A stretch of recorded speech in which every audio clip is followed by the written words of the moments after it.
అందరితో రాముడిలా ఉంటే కుదరదు అర్జున. ఇది కలియుగం.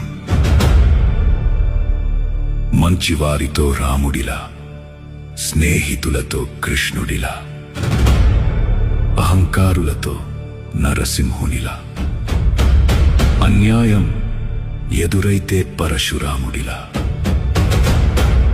ఒంటరిగా ఉన్నప్పుడు బుద్ధుడిలా ప్రశాంతంగా ఉండు.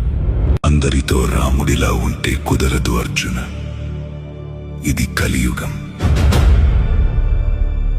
మంచివారితో రాముడిలా, స్నేహితులతో కృష్ణుడిలా, అహంకారులతో నరసింహునిలా, అన్యాయం ఎదురైతే పరశురాముడిలా,